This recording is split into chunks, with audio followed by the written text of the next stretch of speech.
Fala pessoal, tudo bem? Bem-vindos ao Pergunte ao Assessor. Meu nome é Fábio Livrelli, estou aqui com o Eric. E aí, Fabião, Eric, beleza? Tudo certo. Fala, gente, tudo bem? Bom, vamos lá, vamos começar aqui com as perguntas. Isso aí, vamos lá. Pergunta de Ana Amélia.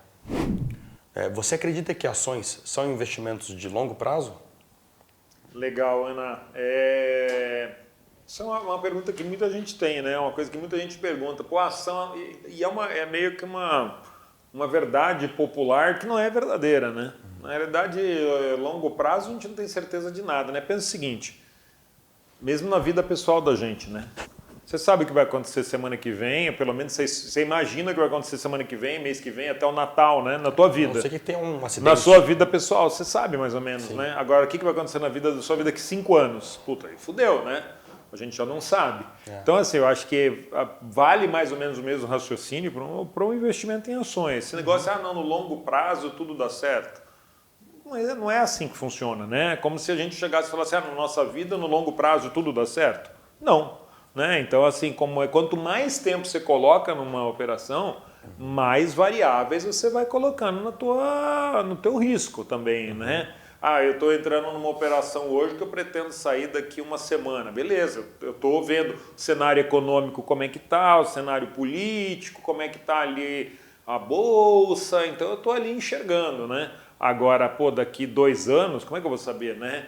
Ainda mais quando a gente está num país que nem o Brasil, onde a única certeza que a gente tem é que a gente não pode ter certeza de nada. Sim, né? Exatamente. Então, assim, colocar muito tempo, é para o longo prazo? Não, mesmo porque tem muita coisa que hoje até segue o mesmo raciocínio, né? Muita coisa que às vezes é boa hoje que amanhã não se torna mais boa. Um monte de coisa que se torna obsoleta, né? Sei lá, a gente vai falando, por exemplo, de economia limpa, né? Hoje, crédito de carbono, né? Diminuição das emissões. Então a gente vê, por exemplo, hoje carros mais eficientes que consomem menos por conta de emissões, né? Carros elétricos. Qual que é o impacto que isso aí pode ter lá na frente numa produtora de petróleo? Não sei, né? Pode ser um impacto marginal, pode ser um impacto grande, né? Então, assim, quanto mais tempo a gente coloca numa operação, mais variáveis e, portanto, coisas mais imprevisível se torna, né? Mesma coisa, sei lá, vamos pensar, não sou especialista, não sou analista de nada, tá, gente? Estou só comentando aqui, viajando. Você vai pensar, a gente está no setor financeiro, o setor bancário, né? Você tem um monte de fintech aí, né?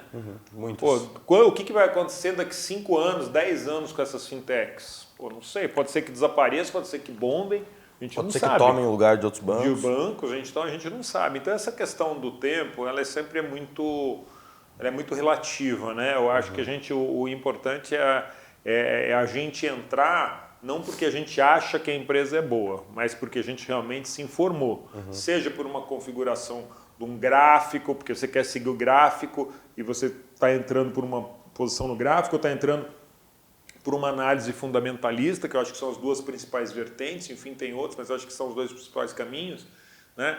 Mas assim, entre porque você sabe realmente o que você está fazendo, né? E saia também por isso, né? Esse negócio de vou segurar porque no futuro tudo dá certo, não, acho que aí já é achismo, né? E não dá para você ralar para juntar o seu dinheiro para investir nele com base em achismo. Eu acho que essa empresa é boa, eu li não sei quem dizendo que isso aqui é bom, tal segmento é bom. Pode ser bom hoje, mas de repente daqui a 1 ano já não está mais tão bom. Né? Então acho que sempre tem que ter uma disciplina ali nas suas operações. Eu acho que uma frase que reflete bem é assim, quanto maior o prazo, melhor tem que ser a análise. Eu acredito nisso. Sim, porque também. quanto mais risco você tem, quanto mais variáveis de risco você tem, mais tem que ser profunda a sua análise, então se torna mais difícil. Sim, sim. Um cara que investe, por exemplo, um cara que faz um trader, né, que vai fazendo um gráfico, ele precisa de um sinal gráfico. Sim. Né? Então é uma análise simples. Sim. O cara que vai comprar uma ação para segurar anos, ele precisa de uma análise muito profunda daquela empresa. De setor, conhecimento, de ambiente, né? Uma coisa mais macro, Exato. né? E micro. Então se torna muito mais difícil, né, do cara sim. conseguir. Não, com certeza. Eu acho que assim, sempre a questão da disciplina é muito importante. Esse negócio de no longo prazo, ação é longo prazo, sempre me vem à mente o quê? Aquele investidor que entra sem muita base, o mercado começa a ir para trás e contra a posição dele, e ele fica sempre se auto-enganando, né? Dizendo que o quê? Ah, não, mas a ação é longo prazo, aí está tomando 10% de prejuízo, a ação é longo prazo, aí 20% de prejuízo, a ação é longo prazo, 80% de prejuízo, mas é longo prazo. Meu amigo, quando o negócio cai 90%, para voltar para o 0 a 0 tem que subir 1.000. Né? Vai esperar um papel subir 1.000 aí, talvez você espere a vida e não aconteça isso. Então esse negócio você tem que ter disciplina, gente. A matemática ela vai jogar contra você. Quanto mais você, uma hora melhor, e a coisa só está piorando, quanto mais você deixar seguir assim, pior vai ser, porque para recuperar é mais difícil. É verdade. Bom, vamos para a próxima pergunta aqui, que você já acabou respondendo um pouco. Tenho ações e estou no prejuízo. Não sei o que fazer. Seguro ou saio da posição? Pergunta de Lucas. Legal. Obrigado aí, Lucas, pela pergunta. Joia, Lucas. Essa pergunta do Lucas aí, Fabiano, tem muito a ver com a pergunta anterior, né? Quando a gente vai falar de tô no prejuízo, será que eu seguro? É aquela questão, né? Se você vai entrar numa operação, numa ação, é importante que você saiba o limite da dor, até quanto tempo você vai ficar, né? Não dá para você entrar, fechar o olho, se esconder e falar, não, vai dar certo. Aquele negócio no futuro dá certo. Não tem essa de futuro dar certo. Está cheio de empresa que faliu, que desapareceu, que valia muito e o mercado mudou, aquela empresa era ótima e de repente, miou, né? O mercado muda. Então, assim, você tem que ter um limite que a gente chama de stop loss, né?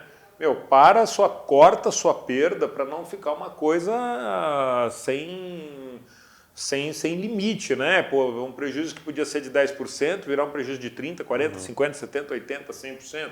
A gente não sabe. Então, entrou numa ação, fala assim, ok, vamos dar um exemplo, óbvio, com um número redondo, entrou a R$100, seja na análise gráfica, sei lá, estou olhando aqui na análise gráfica, se você olhar gráfico e tal, 93 é o meu limite. Bateu 93, você corta.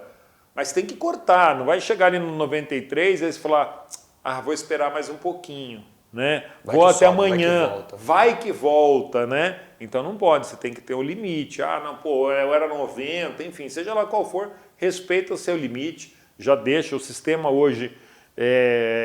Eu não mexo mais muito assim com essa parte de renda variável, mas assim, os sistemas hoje eles têm toda a parte de stop loss, stop móvel, né? O stop vai subindo, enfim, coloca ali o teu stop, deixa bonitinho, seja um stop fixo, se vier para baixo ou se subir para você garantir o seu ganho.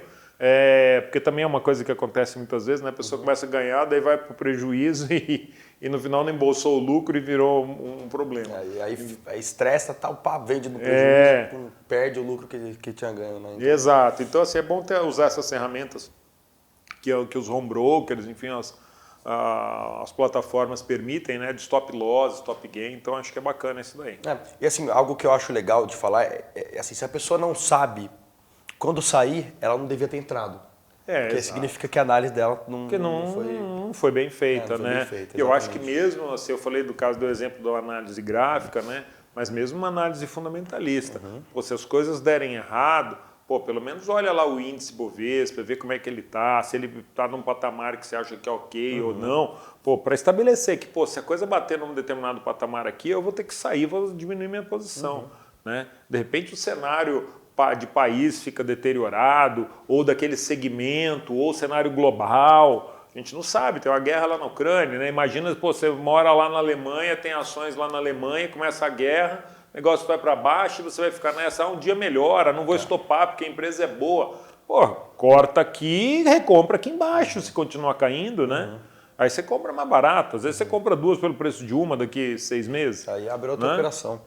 Bom, e assim, um bom exemplo, eu acho, disso é o caso da Europa, né? Que você vê que as bolsas despencando, muitas empresas com custo muito alto de produção, porque o custo de energia ficou extremamente também tem isso, alto, né? por conta da guerra na Ucrânia, né? Então, assim... a margem das empresas se deteriorando, bolsa tem que caindo, saber a hora de sair, né? não adianta ficar eu acho que esse negócio do achar uma hora melhor, isso é a pior coisa que tem, né? Exatamente. Você vira torcedor, né? Aí já complica, né? Você tem que saber, ok, tá ruim, vou pular fora do barco, paciência. Né? Quem entra num game de ações sabe que tem hora que vai ganhar, hora que vai perder. Mas se você for muito flexível com a sua perda, pô, o negócio se torna muito complicado. Exatamente. Né? Acho que é sempre bom pensar nisso, gente. Você comprou um negócio a 100, caiu para 50, caiu quanto? Caiu 50%. Para voltar de 50 para 100 de novo, vai ter que subir 100%. Pô, para um negócio, papel subir 100% não é aquela coisa dia fácil. Pro outro, Cair 50% cai bem mais rápido que subir 100. Muito mais. Então, isso é importante. Vamos para a próxima pergunta aqui, então. Eu ouvi falar em crédito privado, mas soube que não tem fundo garantidor de crédito. Vocês acham muito arriscado? Perguntou do João. Legal, João, ótimo. Eu gosto muito, tá, de crédito privado. Também. Eu acho que é uma baita opção de investimento, né? Só para vocês entenderem, né? Você tem o crédito bancário, pensando no universo de renda fixa, você tem o crédito bancário, que é emprestar para os bancos, financeiras, etc. Aí você tem alguns produtos que têm garantia do FGC, né? LCA, LCI, LC, CDB. Mas no universo de crédito privado, a gente não tem a garantia do FGC. Mas quando você empresta para um banco, você empresta para o banco para ele emprestar para uma empresa, né? Normalmente, né? Enfim. Mas quando você pega um crédito privado, você está tirando o banco aí do mês e está emprestando direto para a empresa, né?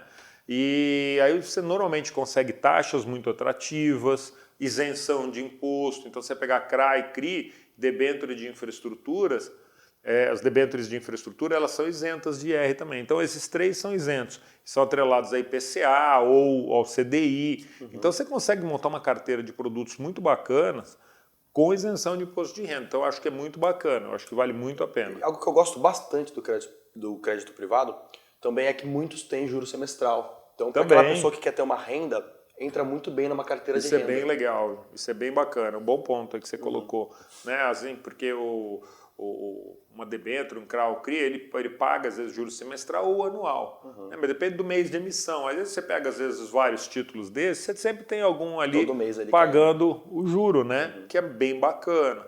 Então, eu acho que é uma opção legal. E assim, a questão do risco, eu acho que é legal colocar, que às vezes a pessoa fala assim, mas no outro eu tenho o FGC. Nesse caso, você não tem o FGC, mas frequente. Você vai ter a empresa de classificação de risco. Então, você pegar uma Fitch, Standard & Poor's, Moody's, enfim, que vai fazer a análise daquela emissão. Né?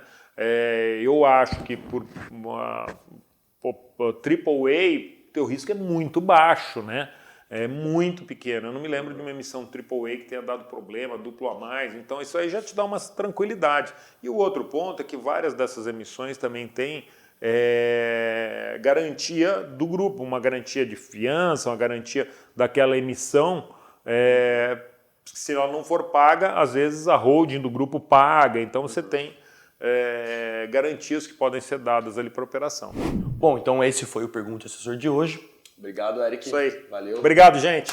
Valeu. Até a próxima. Até.